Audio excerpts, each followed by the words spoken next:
Allez, c'est parti. Salut tout le monde. Pour ceux qui ne me connaissent pas, je me présente. Je m'appelle Julien, je suis le président de l'association Fairy. Et je vous fais une petite vidéo, je vais essayer de la faire la plus courte possible pour pas que ce soit trop lourd, pour vous présenter la fiche de personnage. Donc c'est la première vidéo de l'événement Le Corps de Lunaria 2022. Donc première parce qu'il va y en avoir d'autres qui expliqueront les règles, l'univers, la cosmogonie, enfin bref, tout ce qui a besoin d'explications et tout ce qui peut éviter des trop grosses lectures. Alors, là, la fiche de personnage, il y a de la lecture, mais je vais vous accompagner en discutant, en vous expliquant justement ce qui est noté dans les documents. Donc, dans les documents, en fait, donc avec cette vidéo en lien, je vais vous mettre soit dans les publications, soit sur YouTube, deux PDF. Donc le premier, c'est ce document qui est sur 3 pages avec son explication, comment la remplir. Et les 2 autres pages, donc c'est 2 pages recto verso à imprimer. Je vous conseille de l'imprimer sur du papier cartonné. Et l'autre, c'est le tableau de création de personnage. Donc c'est ce qui aide à remplir votre fiche de personnage et donc à créer votre personnage, qui contient 7 pages. Donc 2 pages d'explication. Et le reste, ce sont des tableaux avec tout, toutes les capacités et les bonus qu'il y a dedans. On commence par le début. Donc voilà la fiche de personnage et comment créer son personnage. Donc c'est un outil qui nous tient à cœur, qu'on a commencé à bosser dessus il y a à peu près un an. Avec Isa, on avait notre idée, on est parti sur une réflexion au niveau de la création de personnages et c'est surtout notre vision du jeu. Pour ceux qui nous connaissent, surtout sur Icazon, vous savez qu'on aime bien mettre en place des mécaniques qui aident déjà au roleplay, des mécaniques de jeu, mais aussi qui aident à l'immersion et au sentiment d'immersion. Et on voulait un outil qui aide aussi au sentiment, au ressenti de son personnage. C'est un peu bizarre ce que je dis, mais c'est qui aide justement à ressentir ce que pourrait ressentir son personnage dans des situations.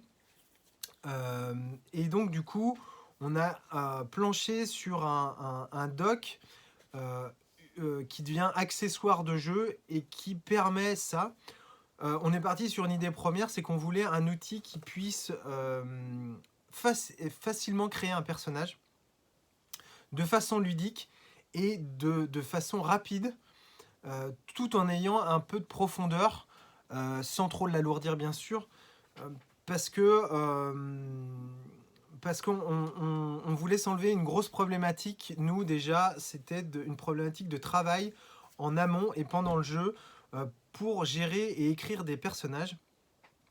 Donc nous, on a créé ça. Alors pour vous donner des exemples dans d'autres GN, comme par exemple les GN sans règles, il y a des grands backgrounds qui sont écrits soit par les joueurs, soit par les orgas, et il n'y a pas de règles, et du coup c'est du full roleplay, ou soit dans d'autres GN, il y a des pools de points à répartir dans des capacités, un peu à la manière de jeux de rôle sur table. Ça, c'est pas notre truc. Alors attention, je suis pas là en train de critiquer, dire c'est bien, c'est pas bien, je suis juste en train de parler de vision de jeu et de ce que je connais. Ça donne sur l'idée, sur l'explication du pourquoi, du comment, on vous a fait surtout du pourquoi, on vous a fait cette fiche de personnage. Et donc le système de statistiques, donc de pool de points avec les chiffres et tout ça, ça rentre dans un système de calcul de statistiques qui va sur des points d'expérience, des points d'XP que nous on n'est pas fan du tout. Et on n'avait pas envie de ça, on avait envie d'un personnage plutôt de personnage et donc d'une mécanique de création de personnage plus qui donne plus des couleurs et des ressentis de personnages. Et puis pour finir, il y a des GN où je veux dire plein de trucs en même temps pour que la vidéo soit trop courte et je me perds dans ce que je veux dire. Et il y a des GN, donc je finis cette partie-là, dont c'est les orgas qui écrivent tout, capacité, histoire, tout le background et du coup et les règles et ça nous on le fait sur des murder parties et ça non plus on ne voulait pas, on voulait s'enlever cette surcharge de travail aussi qu'on retrouve au moment du repopage. Donc pour ceux qui ne savent pas, le repopage c'est le moment où votre personnage meurt, soit par empoisonné, soit par un combat, ses points de vie sont tombés à zéro ou j'en passe. Et si vous voulez continuer le jeu pour profiter un petit peu du reste du temps de jeu, vous réincarnez dans un personnage, c'est ce qu'on appelle le repopage. Et c'est problématique en jeu déjà parce que ça rajoute du travail aux orgas, mais ça peut aussi être problématique en joueur parce que ce passage peut être un peu difficile par moment. Alors, certains me diront, bah ouais, mais si vous créez une fiche où on peut créer facilement des personnages, pourquoi en amont on n'en crée pas plusieurs? Comme ça, en jeu, on peut sortir ce qu'on veut. Oui, on peut le faire ça, et d'ailleurs, je vous invite à le faire. C'est d'en créer plusieurs en amont, 3, 4, suivant vos costumes. Et comme ça, vous arrivez en jeu et vous avez déjà votre base de personnages au cas où. Mais il peut arriver des situations où vous ayez besoin, ou l'envie, suivant la tournure du jeu ou autre, de créer un personnage sur l'instant. Les gens qui ont de l'expérience là-dedans le savent très bien. Ça arrive souvent qu'on ait besoin de créer un personnage à l'instant T du jeu. Et du coup, je suis en train de penser aux gens qui veulent créer un personnage par vengeance parce que leur ancien... Ça s'appelle du méta-jeu, c'est pas bien. Euh, et du coup, on a voulu faciliter ce moment-là et on a créé cette fiche de personnage.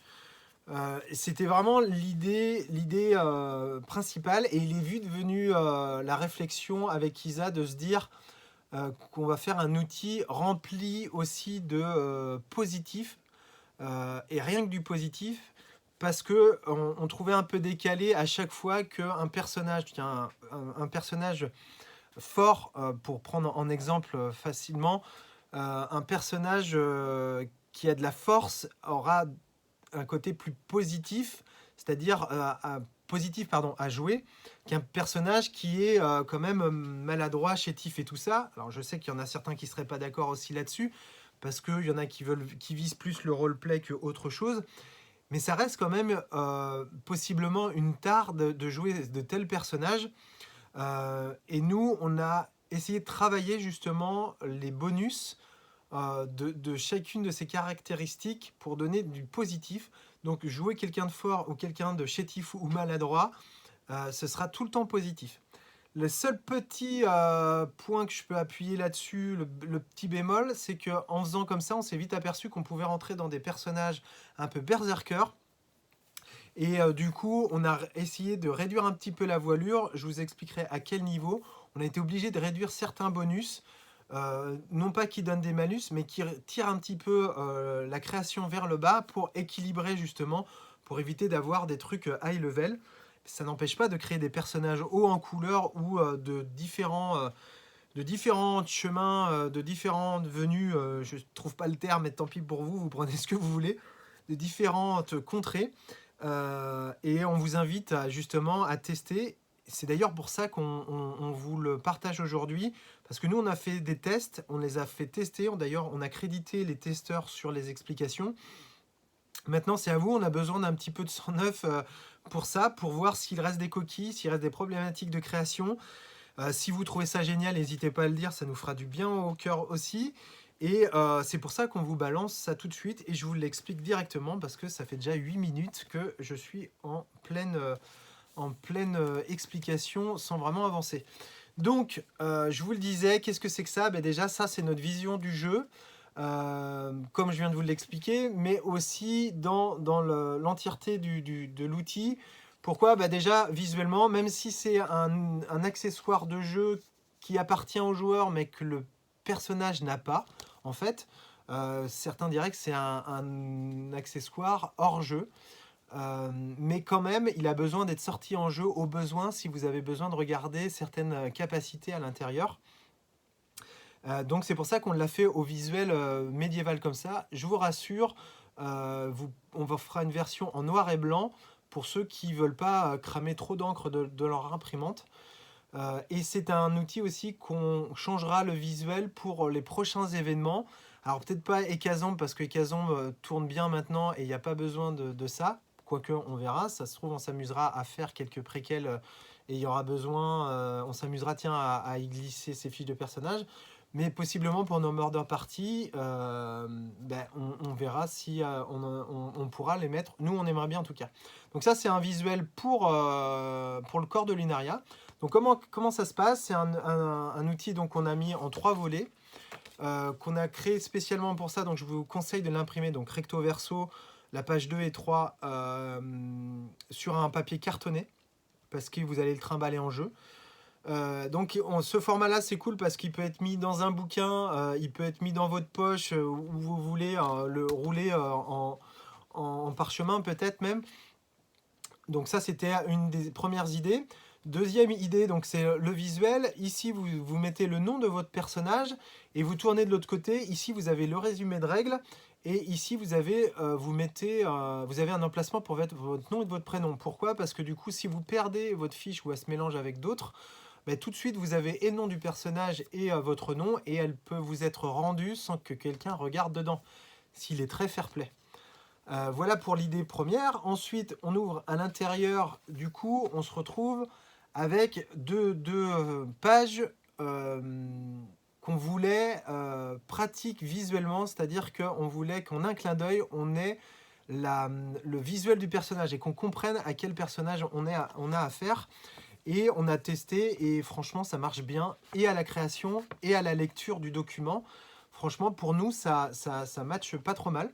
Donc qu'est-ce que vous allez trouver? En premier vous allez trouver le classique, donc ce sont les points d'endurance. Donc pour certains ce sont les points de vie. Donc là normalement vous avez à inscrire le chiffre 3 ici. Donc c'est votre jauge maximale de points d'endurance, c'est-à-dire que vous ne pouvez pas dépasser cette jauge, vous pouvez descendre en dessous, donc vous allez osciller là-dedans. Donc dans la partie caractéristique, il est bien évident qu'un personnage endurant va avoir cette jauge un peu supérieure par rapport à quelqu'un, je vais dire une bêtise, qui est chétif, logique, parce que physiquement il a moins d'endurance. Vous inquiétez pas, le chétif peut se rattraper forcément autre part. Et ça marche aussi pour la deuxième zone qui est là, ce sont les points de morale. Donc vous commencez à 5, c'est pareil, eux aussi peuvent bouger. Et c'est la jauge maximale de points de morale que vous ne pouvez pas dépasser. Pour ceux qui ne savent pas ce que c'est les points de morale, c'est une mécanique qu'on a testée depuis 2 ans, qu'on a affinée l'année dernière, qui demande encore à être un peu affinée, donc ça va demander 2-3 événements je pense. C'est le moral de votre personnage, logique, qui va donner le sentiment, qui va vous donner en tant que joueur le sentiment si votre personnage est heureux, moyen, ou carrément au bord de la dépression. Et nous, ça nous permet de jouer entre l'endurance et la morale. Les caractéristiques vont jouer sur ces 2 potards, sur ces 2 curseurs. Il est bien évident, pour vous donner une comparaison, le joueur qui va avoir 1 point d'endurance et qui va avoir 1 point de morale, non seulement il est blessé et pas bien, et en plus il est dépressif, et ça va jouer sur son roleplay et sur ses capacités en jeu. Et lui aussi, intérieurement, il va pouvoir adapter son jeu, et c'est parce qu'il est blessé, et du coup ça lui joue sur le moral, et ainsi de suite, et vice versa, et dans tous les sens que vous voulez.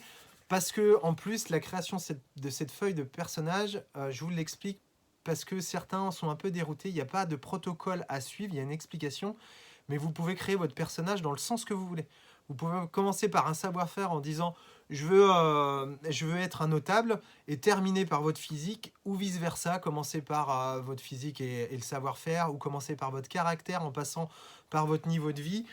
Voilà, vous le prenez dans le sens que vous voulez. Il y a certains trucs, pour moi personnellement, je pense qu'il faut terminer, je vous le dirai en cours, mais vous le faites comme vous voulez, on l'a testé, et franchement ça peut être pris dans n'importe quel sens. Ensuite, en dessous, vous trouvez la couleur de votre personnage.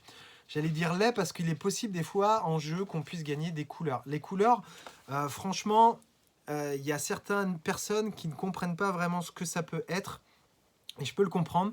C'est simplement comment vous voyez votre personnage. Certains diront que c'est l'alignement dans Donjons et Dragons. Je ne dirais pas jusque-là, mais c'est vrai que l'idée, elle est un peu dans cette idée-là. C'est-à-dire que si vous jouez un personnage plutôt sombre, un voleur, un assassin, il va être plutôt de couleur noire, ou moins de couleur sombre, peut-être rouge. Et si vous jouez quelqu'un plutôt un chevalier qui va défendre la veuve pardon, et l'orphelin, c'est plutôt des couleurs claires théoriquement, pour rentrer dans les stéréotypes. Mais le voleur, il peut très bien faire ça par vengeance ou pour aider la veuve et l'orphelin. Et du coup, ce voleur, sa couleur, elle sera plutôt claire.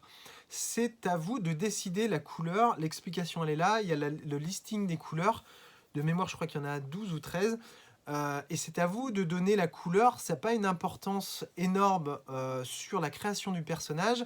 Ça peut avoir une importance, je vous l'expliquerai tout à l'heure, au niveau du convaincant. Je peux même vous l'expliquer maintenant. Le convaincant, en fait, ça fait partie des caractéristiques à choisir.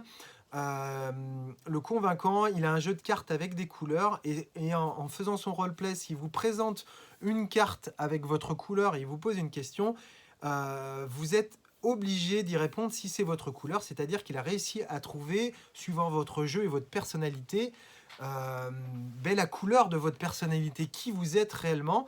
Et ça, voilà, ça cerne un peu toutes les mécaniques qu'on peut mettre en jeu, sachant qu'en jeu, il peut y avoir des situations qui peuvent jouer sur vos couleurs. Une personne qui sera plutôt aguerrie sombre, dans un endroit justement qui est de cet ordre-là, arrivera peut-être plus facilement à faire des choses et de vice-versa dans des endroits un petit peu plus sympas. Je vous donne des exemples, j'ai pas envie de vous spoiler, donc je viens d'inventer un truc à l'instant, mais les mécaniques marchent comme ça au niveau des couleurs. Et je passe vite fait de ça parce qu'il y a énormément de choses à dire. Et on vous a mis ici un petit coin pour des notes, donc pour noter ce que vous voulez en rappel. La base, après, un peu plus compliqué à comprendre. Alors ça peut paraître énorme au début, au premier visuel, à la première mise en main, mais quand vous avez pris le truc, franchement, vous allez comprendre la création de base, et si vous comprenez la création de base, vous avez compris tout le principe. Je vous explique, votre personnage, la charpente de votre personnage, ce sont 5 bases. Les bases classiques, alors je les ai sous les yeux pour ne pas me tromper. Vous avez la physionomie, le psychologique ici, la personnalité, la philosophie de votre personnage et son niveau de vie. Pourquoi ces 5 bases? Il y en a quelques-uns qui nous diraient bah ouais, mais il y a ça qui est en trop, ça va pas être là, ou vice-versa, tiens, il manque ça, ou c'est pas dans le bon ordre. Honnêtement, nous, avec Isa, on a planché dessus, on a discuté après avec des testeurs, on a rééquilibré aussi en fonction. On s'envoyait des messages par moments en se disant ouais, mais attends, j'ai réfléchi aujourd'hui et tu vois, ça colle pas. On est quand même parti sur l'idée de ces 5 bases parce que ça nous paraissait logique. Notre vision de jeu, on est parti sur des bases logiques qui constituent un être humain. Et il a fallu aussi faire des choix. On a enlevé des choses pour des raisons de gameplay, de GN et d'autres que je ne vais pas tout vous lister ici. Mais vous comprenez bien que depuis un an, on a quand même, à raison d'un atelier d'écriture par semaine, on a quand même potassé. On a quand même réfléchi sur le truc et nous, ça nous semble le plus logique, en fait, ces 5 bases. Et donc, ces 5 bases, chacune de ces bases vous donne, donc dans cette colonne-là, l'ouverture sur des caractéristiques qui lui correspondent. Donc, vous voyez, ici, par exemple, la physionomie, ici, a 3 caractéristiques. Donc l'autre d'en dessous en a 3. Ici, il s'est avéré que pour la personnalité, en y réfléchissant, il n'y en avait que 2 caractéristiques qui sont présentées. On reprend sur la philosophie, je regarde pour ne pas vous dire de bêtises, il y en a 3. Et on termine sur le niveau de vie, qui aussi en a que 2 caractéristiques, bizarrement. Mais c'est comme ça. Et donc, c'est là qu'il faut bien m'écouter. Les caractéristiques vont vous ouvrir sur des traits. Et c'est là que vous allez choisir votre personnage. Parce que ça, ce sont des choses classiques. Une personne a 2 bras, 2 jambes. Pour la plupart, désolé de l'exemple un peu merdique que je viens de donner, mais elle respire, elle a des yeux. Ah non, vous comprenez ce que je veux dire? Ça, ce sont des bases. En fait, avec les caractéristiques, ce sont des choses qu'on va plus ou moins retrouver, pour pas être... Voilà, plus ou moins retrouvé chez un être humain, chez un personnage de GN surtout. C'est ça qu'il faut penser. Et c'est là que vous allez intervenir, c'est que vous allez devoir choisir un trait dans chaque caractéristique qui va vous donner des bonus que vous allez noter en dessous. Donc, pour vous dire que ça, c'est le premier visuel. Quand vous ouvrez en jeu, si vous avez un oubli, vous vous dites, tiens, j'ai quel trait en philosophie? Ah oui, j'ai ça. J'ai quel trait en état d'esprit? Ah oui, j'ai ça. Et théoriquement, quand vous connaissez bien le processus et les traits que vous avez choisis, vous n'avez pas besoin d'aller voir les bonus parce que ça vous donne des bonus, comme une personne qui veut faire guerrier, il a le droit de combattre, il a même des possibilités de combattre avec des +2 en annonce ou avoir une armure de ouf. Et bien là, c'est la même chose. Chaque trait vous donne un bonus. Certains ont des malus, mais la grande majorité vous donne des bonus.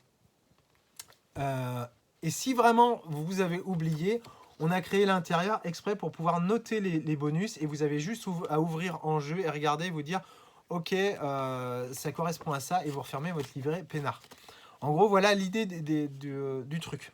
Sachant que ça, il y a à peine 15 jours, il n'était pas encore tout à fait fini, parce que je vous dis, on a planché sur le truc, mais aussi on a écouté les premiers retours qu'on avait des testeurs.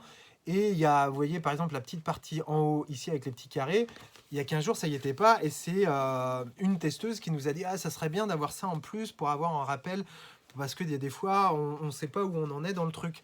Et on a dit banco, et on a régi un petit peu tout l'ensemble en fonction de tous ces retours. Et je me dépêche parce que ça fait déjà 20 minutes. Donc je vous disais, il y avait 2 documents. Donc le premier document, c'est la fiche de personnage. Donc vous avez l'explication qui tient sur une page. Tout ce que je viens de vous expliquer, c'est noté là. En fait, je viens de clairement vous expliquer presque la majorité de ce qu'il y a ici. Donc vous avez la fiche de personnage, que ça, vous devez imprimer et avoir en jeu. Le reste, vous n'êtes pas obligé. Et vous avez le tableau de créa de personnage qui se présente comme ça. Donc vous avez l'explication, dont la grande majorité, je viens de vous expliquer, au moins pour la première page, et donc deuxième page d'explication, pour vous aider à remplir et à comprendre comment marche le tableau. Mais en fait, le tableau, c'est tout bête. Ce que je vous disais, je reprends juste la fiche vite fait. Ce que je vous disais, ça marche par base. Donc, vous comptez 1, 2, 3, 4, 5 bases. Et en fait, chaque feuille du tableau, donc la première feuille ici, correspond à une base. Et en face, vous allez trouver les caractéristiques. Et chaque caractéristique vous propose des traits. Donc, chaque caractéristique, je vous le dis, donc la base ici, et chaque caractéristique, donc là on retrouve les 3 caractéristiques, vous propose des traits. Et parmi les traits qui vous sont proposés, donc vous avez juste à suivre les flèches, parmi ces traits, donc dans chaque section, vous devez en choisir qu'un seul. Ce qui paraît logique. Quand par exemple, en dextérité, vous choisissez habile en trait, donc vous avez le trait habile, eh bien vous n'avez pas le trait commun et encore moins le trait maladroit. Ça paraît logique et c'est comme ça. Donc, quand vous choisissez un trait, admettons en dextérité, je choisis le trait habile, les autres, rayez-les. Comme ça, vous savez lesquels vous avez choisis et lesquels vous ne pouvez pas choisir. Donc, c'est automatique. Par exemple, je reprends l'exemple de dextérité. Vous choisissez habile, les 2 autres traits, ils s'enlèvent. Point terminé. Si vous avez compris ça, dans chaque base, vous avez des caractéristiques, 3 ou 2 caractéristiques. Donc par exemple, dans physionomie, vous avez la caractéristique constitution, le physique, la dextérité, donc c'est comment vous manipulez les choses, et le physique. Et vous avez des traits à choisir. Je précise juste qu'il va y avoir quelques petites subtilités, vous inquiétez pas. Mais vous avez que ça à choisir. Tout à l'heure, je vous parlais d'un rééquilibrage pour éviter des personnages trop haut niveau. C'est là que je vais vous parler des traits neutres et du petit truc que je vous ai montré à l'instant ici en haut, qui est rappelé dans cette colonne-là. Donc ça sera des croix à mettre ici et des croix à mettre ici. C'est bien noté en gros et c'est rappelé ici. Vous avez une obligation de 2 traits neutres. Parmi tous les traits que vous allez choisir, nous, on a dû équilibrer, et pour équilibrer, on a dû obliger le joueur dans sa créa à prendre 2 traits neutres. Je vais vous expliquer ce que c'est les traits neutres. Vous retrouvez ici, donc vous avez 2 petites cases grises pour cocher vos 2 traits neutres. Donc quand vous avez choisi un trait neutre, hop, vous cochez ici et vous cochez dans la colonne là pour un rappel visuel en vous disant voilà, j'ai 2 traits neutres, je sais où j'en suis. Ou alors, tiens, j'en ai coché qu'un, il m'en reste un autre. Et les traits neutres, c'est tout bête. Ce sont les traits qui sont notés en vert. Donc par section, en fait, en théorie, donc par caractéristique, pardon, ici, en théorie, vous avez 3 traits, dont un trait neutre. Vous pouvez vérifier sur les autres feuilles, en grande majorité, à part des exceptions, vous voyez ici, il y a pareil, un trait neutre, et ça, vous devez le choisir. Je remets mes papiers dans l'ordre parce que je vais encore m'en mêler. Vous devez choisir obligatoirement 2 traits neutres, et c'est tout. Point. Vous choisissez vos traits, 2 traits neutres, et vous avez compris le truc. Maintenant, dans l'explication du tableau de personnage, il y a 4 choses qui dérogent à la règle. J'arrive plus à trouver le terme, donc ça s'est peut-être vu sur ma tronche, mais il y a 4 choses quand même qui dérogent à la règle. Et ça, je vais vous les expliquer tout de suite. Donc, dans ce que je viens de vous expliquer, il y a le physique. Ne vous inquiétez pas, c'est pas difficile quand on dit il déroge à la règle, parce que j'essaye de combler le vide parce que je suis en train de chercher la bonne feuille. C'est pas difficile à comprendre ce qui déroge à la règle. Vous avez d'abord le physique. Pourquoi? Parce qu'on est parti du principe que c'est au joueur de choisir le physique s'il a envie d'incarner quelqu'un de moche, de rondouillard, de soyeux, de ce qu'il veut physiquement. Certaines personnes que je connais veulent incarner des nains, faites ce que vous voulez. Dans le physique, nous, on s'est permis de rien mettre. On s'est un peu raclé la soupière à essayer de trouver justement s'il y avait une logique à le faire. Et en fait, non, il n'y a pas de logique à le faire. Donc en physique, vous n'êtes pas obligé. Vous pouvez très bien garder votre physique normale, il n'y a aucun problème. Ce n'est pas une obligation, mais ça fait partie quand même du jeu d'avoir cette case-là. Et c'est aussi, je ne l'ai pas précisé, mais cette feuille de personnage a été créée aussi pour aider les novices ou les génistes confirmés en manque d'inspiration ou qui n'ont pas d'inspiration du tout. Et du coup, ça c'est une bonne base pour aider à créer. Et donc, il fallait bien le noter quand même au niveau du physique, avec une petite explication justement là-dessus. Ensuite, on passe à la partie intellect. Là, c'est pareil, dans notre positivisme de tout le monde il est beau, tout le monde il est gentil, l'intellect, on a réfléchi, on s'est pris la tête par moment, et on est vraiment venu à la conclusion que l'intellect, en fait, donc vous voyez, il n'y a pas 3 traits ni de traits neutres à choisir, tout simplement parce que chacun est intelligent dans son domaine. Et oui, bizarrement, ça va en faire rire plus d'un, mais un paysan, pardon, qui est intelligent dans son métier et plus ou moins avec l'expérience, un notable aussi, un soigneur aussi, et peut très bien être une buse autre part. Et donc, nous, on est parti du principe que tout le monde est intelligent dans son domaine, et l'intellect va vous demander de choisir un trait parmi les 6 qui sont ici. Et ce trait va vous donner le choix d'un savoir-faire. J'ouvre juste une parenthèse à ce niveau-là. Vous pouvez très bien commencer par choisir un savoir-faire et y aller un petit peu reculons en disant j'ai choisi notable, ça veut dire que j'ai le trait autoritaire et j'ai créé mon personnage dans l'autre sens. Vous pouvez très bien. Le seul truc, c'est que cette année, sur le corps de Lunaria, la fiche de personnage n'est pas assez testée. Et puis nous, de notre côté, on ne va pas courir le risque avec cette fiche de personnage. Donc les savoir-faire ne seront pas libres de création, seront un peu libres de choix, mais ne seront pas libres de création. Sur la billetterie, en fait, on va ouvrir des places en fonction des savoir-faire libres. Pour nous, ça nous permet d'avoir un jeu un petit peu plus solide et pas se retrouver avec un panel de joueurs qui a décidé d'être tous... on a 20 soigneurs et 2 guerriers. Or que, en théorie, dans le jeu qu'on vous propose cette année, il y aura un peu plus, surtout qu'il y a un groupe de guerriers, donc de 20-30 guerriers. Et donc du coup, ça serait con que notre jeu et scénario, pour dire si on en a un, en fait, on se retrouve voilà, avec cette problématique. Donc, on va vous imposer les savoir-faire et il va y avoir, que ça soit dans les PNJ fixes, pas les PNJ volants, mais dans les PNJ fixes ou dans les PJ, les joueurs, les savoir-faire seront imposés. Ça n'empêche pas qu'il va y avoir quand même un beau listing de savoir-faire à choisir. Ils sont tous mis là, on va tous les mettre.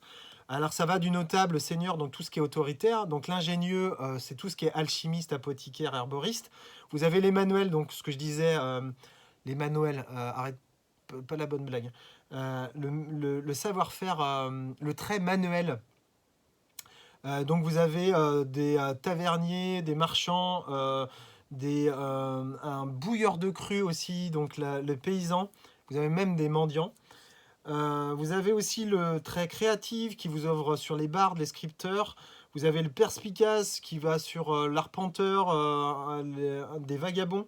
Vous avez l'empathie qui est le soigneur, un maître d'armes ou une prostituée. Et oui, on peut jouer une prostituée aussi. Ça fait partie de l'empathie en savoir-faire. Donc ça, ensuite, on arrive sur la partie héritage culturel que je cherche. Hop, il doit être de ce côté-là. Ici, ça c'est une partie qui me tient à cœur. L'héritage culturel, c'est la même chose en fait. Vous avez donc ici la caractéristique héritage culturel. Il n'y a rien d'entrée et c'est juste noté prédominance à choisir. En fait, votre personnage, comme beaucoup, a un héritage, qu'il le veuille ou non. C'est-à-dire que vous pouvez très bien créer un personnage avec un héritage culturel qu'il ne souhaite pas ou un héritage culturel qu'il met en avant. C'est à vous de décider, vous faites bien ce que vous voulez. Et donc, vous avez 5 possibilités de prédominance. Donc, vous avez l'ascendance, c'est la famille, la langue ou le dialecte, comme vous voulez, un mode de vie, une culture ou une histoire. Alors là, pareil, il y en a beaucoup qui nous diraient, mais ouais, mais moi j'ai un personnage tzigane qui a une ascendance plutôt, voilà, une origine tzigane. Il y a un dialecte quand même, et puis il y a une culture ou une histoire c'est sûr quoi. Ouais, je suis entièrement d'accord avec vous. Ça, on y réfléchira possiblement à l'avenir, mais on a voulu pas trop alourdir justement la création de personnages et de voir plus tard s'il y a possibilité d'ouvrir les prédominances. Mais là, il va falloir faire un choix et ça ne vous empêche pas de vous, en partie secondaire, de noter d'autres prédominances. Mais il en faut quand même une. Ça n'apporte pas de bonus cette partie-là en jeu, mais ça donne vraiment l'écriture de votre personnage et ça donne vraiment comment dire, le contraste à votre personnage. Et c'est bien d'en choisir une déjà pour avoir quand même une ligne directrice au niveau de votre personnage.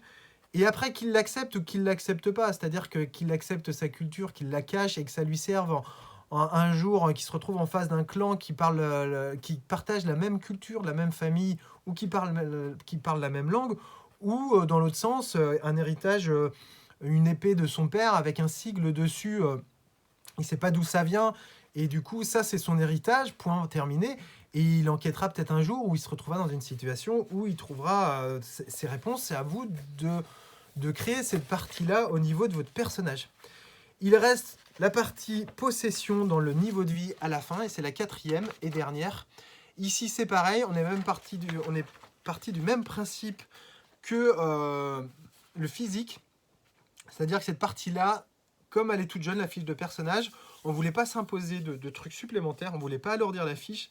Et aussi, on voulait voir comment ça se met au niveau des joueurs qui souhaitent, on pense sincèrement, créer un petit peu leur niveau de vie d'une façon ou d'une autre et en fonction du jeu et ce qu'ils vont vivre dans le jeu. Donc le niveau de vie, la possession, les possessions vont plutôt s'écrire au fur et à mesure des événements. Donc cette case-là, même s'il y a des explications, restera plutôt vide et vous n'êtes pas obligé non plus de la remplir. Ça, c'est clair. Le truc, c'est pareil, la fiche de personnage, ce n'est pas une obligation. Alors c'est cool quand même de l'avoir fait pour cette année, mais c'est pas une obligation de s'en servir en jeu. Vous faites bien ce que vous voulez. Si vous voulez être en total roue libre, c'est-à-dire en total en type GN sans règle, total roleplay, c'est à vous de le faire. Mais le jeu a quand même des mécaniques qui répondent à cette fiche de personnage et ça serait dommage que vous passiez à côté de ce jeu-là. Voilà, j'ai fait le tour. Je regarde mes notes quand même du truc. J'ai fait le tour et je suis content. J'ai bien expliqué l'ensemble du truc. Donc vous retrouvez les explications. On a essayé de faire quelque chose de très concis, très résumé. Et c'est possible que vous n'ayez pas toutes les réponses. Donc n'hésitez pas à venir nous en parler par message. On échangera sans problème sur le Discord où on est très actif. Il y a le forum avec les groupes de discussion. Il y a le Facebook ou l'adresse email, donc faery-jeu@outlook.fr, où vous pouvez nous soumettre vos idées en disant attendez, là il y a un problème, ou tiens, vous pourriez faire ça, ça serait plus sympa.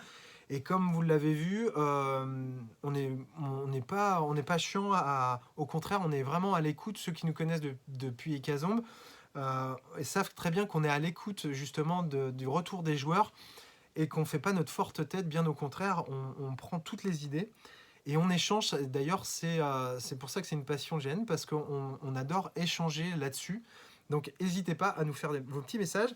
Ceux qui veulent l'utiliser pour des GN ou autres, genre je vous invite à l'utiliser en murder party, ben, c'est libre de droit, vous en faites ce que vous voulez. Nous, si ça marche, on est super content et c'est bien parti pour. Honnêtement, si ça marche pas, ça m'étonnerait, mais on sait jamais. Bon, on le remettra dans nos cartons et on verra plus tard. Ce qui est sûr, c'est que si vous l'utilisez d'une façon ou d'une autre, ce qui serait cool, c'est de le créditer en fait dans votre travail en disant que c'est de l'assaut, parce qu'il y a quand même du travail derrière. Il y a des gens qui ont bossé dessus et qui ont testé. Et ça serait dommage, pas réglo, justement comment dire, de pas le faire. Mais on est carrément ouvert au partage. J'ouvre juste une dernière parenthèse parce que ça fait 35 minutes. L'explication en tout cas de la fiche de personnage à les penser. Donc vous pouvez très bien construire votre personnage. C'est parti. Je vous mets les liens en dessous la vidéo.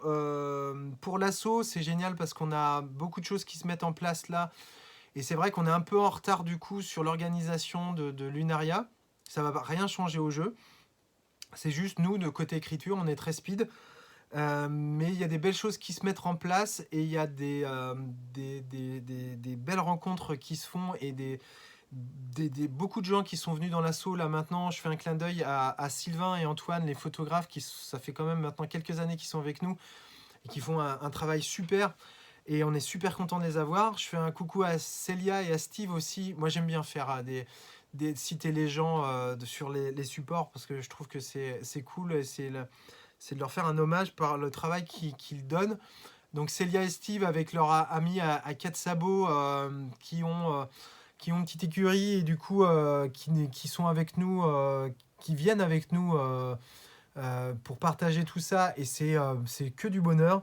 Je fais aussi un clin d'œil à Arthur qui fait un travail monstrueux en ce moment sur une vidéo qu'on a tournée et qu'on vous partagera dans peu de temps. Pour ceux qui ont vu les photos, qui ont dû croiser aussi une caméra sur les photos, je vous en dis pas plus.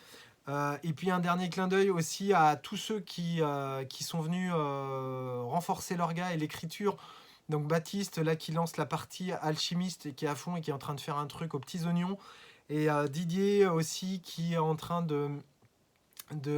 qui a bossé sur la cosmogonie et sur le calendrier pour offrir une temporalité qui peut être un peu bizarre à prendre en main au départ, mais en fait quand on a compris le truc, ultra cool aussi, parce qu'on voulait vraiment une chronologie propre à Lunaria, une façon de parler des dates propre à Lunaria, et il a trouvé un truc vraiment super. Donc c'est tout ça qui forme plein de couleurs, encore des couleurs, ouais, et ça on en est super content. Pour ceux que ça intéresse, je le dis une dernière fois et je coupe, je vous promets, il y a les adhésions qui sont toujours en cours. Je vous dis ça parce qu'il y a encore les réductions dues à l'aide qu'on a reçue de la commune de Grosbreuil pour nos membres, et vous auriez tort de ne pas en profiter, parce que il y a des avantages à être membre dans l'asso. Déjà le fait de la faire vivre, mais en plus on va avoir des ateliers sur la Roche. Donc on a trouvé un hangar grâce à Jérôme et Anna sur la Roche, justement pour faire des ateliers donc les samedis, toute la journée, donc de 10h30 à 11h jusqu'à 18h, pour faire du craft, donc de création d'armes, d'accessoires de jeu, masques et tout ça, mais aussi de décorum de jeu, donc des tentes, des décorums autres. J'ai pas tout en tête là tout de suite, donc c'est réservé aux membres. Donc si vous avez envie d'être membre, il y a plein d'autres avantages à être membre, hein. Mais ça, c'est un gros avantage du moment, donc je vous dis, profitez-en. Merci d'avoir vu cette vidéo et je vous dis à très vite pour la suite de cette organisation et préparation. Salut, portez-vous bien.